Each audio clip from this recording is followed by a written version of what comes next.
well, it's been beautiful outside. Over in Hollandale, where the parsonage is, there's an alfalfa field in the back, and they harvest it, and I guess when you harvest, mice like to run around, so I don't know how many of you are experiencing the change of the season, being mice coming in, but I've been a trapper this week. I should say a successful trapper this week. I found out I needed to trap by leaving a bag of sunflower seeds on the kitchen table.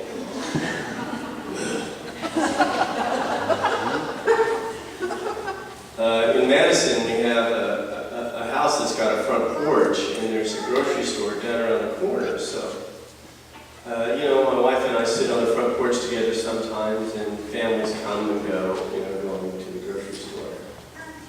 And this one day, there was a father who came walking down the street.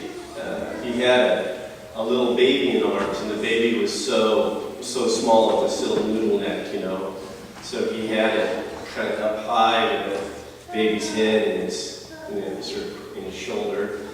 And he had a little girl, and she was, about 3, and she was scurrying about, doing nothing in a straight line. And they came down the street and they got to the corner. You've got to cross Russell Street and go down Russell to turn on Jennifer Street. The market's over here. So they came down, they had to cross the street together, Well, the dad, being a good liberal, of course, had a bag. He wasn't going to get one from the store. So he had a baby in one arm and a bag in the other. The bag was loose, so he had it up around his arm, and he grabbed his daughter's hand, and they stood at the crosswalk. They looked both ways, and he gave her the nod, and they walked across the crosswalk. Seen that 100 times. So they went to the grocery store, they did their shopping, and they came back. And they got to that corner, only this time, the dad had the baby with his neck, and he had a bag full of groceries. And he looked down at his daughter, and he looked both ways, and he gave her the little sign, and then he started to walk out. Dad, don't leave me! No, Daddy, don't leave me! Oh my goodness, she was just heartbroken. And he said, come on into the side. No! And she was just in a heap on this sidewalk, bawling. And he went across the street. Evidently they'd had a conversation about it. She knew it was coming, and he stood on the sidewalk and said, look, it's okay. Thank you.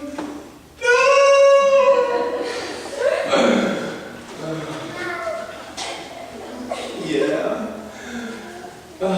Well, I have to say that I feel like that little girl on the corner, because I'm going to be leaving you and going to another corner, crossing the street to go serve another church, and darn it, I don't want to leave.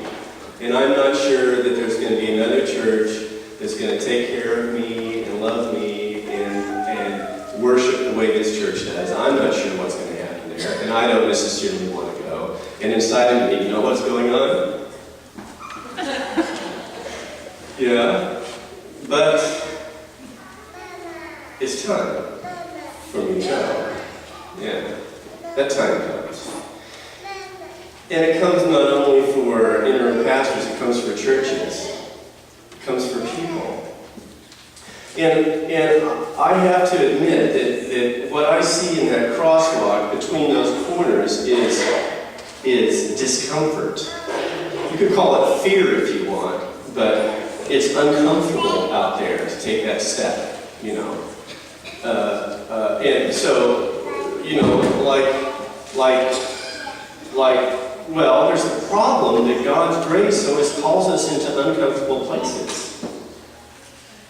Jesus tells the story of the vineyard keeper, and of course the people who have been working all day are pretty comfortable in their own worth, that they are going to get a handsome reward, and they don't like it when they find out that they're getting treated equally as everyone. That's a very uncomfortable feeling.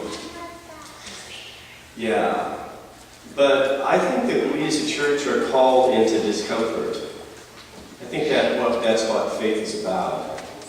I think that we've been carried and brought up, and we're able to cross from one place to another, trusting that God will be waiting for us once we make that crossing. I don't think it's easy. I think it's pretty darn hard, in fact. But I like to think, in a way, that hope and faith is about really trusting when Jesus says, the first shall be last and the last shall be first. That really accepting grace is to accept that we've been first and we're willing to be last. We've been fed at the table and given grace, and we're supposed to be given or accept the spiritual strength that we can make room for people who come later and treat them equally to those who have been here for a long time. We're supposed to trust that when we move out into uncharted territory, that God's going to be there with us and that we're going to be okay. I like to think in a way that really what Jesus is teaching about with the first shall be last has to do with that baby in the arms of the father who is walking a little girl around. The truth is that there are people who lack strength. There are people who need healing. There are people who have been badly injured in their lives, so much so that they can't really hold their heads up by themselves anymore. And they come here looking for a body willing to be uncomfortable, willing to give up a privileged place, willing to make sacrifices to make room for them. Because what we're really about and what grace is really about is giving other people preference. Allowing ourselves to be uncomfortable. Having enough faith to step out into that scary place. Trusting that we'll be okay so that we can focus on the people who really need care. Yes, we need care. Yes, we need love, but we've received it. Now we have a chance to share that grace with others. So, look, I'm going to go to Illinois, and if that's not a sacrifice, yeah, I'm going there because I feel called to go for a lot of reasons. And I believe that you as a church are discerning where God is calling you into the future. And I can tell you absolutely nothing for certain except for one thing. Wherever you're called, it's going to be very uncomfortable. It's going to be very unfamiliar. Faith always works that way. Jesus teaches us again and again that faith isn't about ease. Faith is about giving up our comfortable position for the sake of others.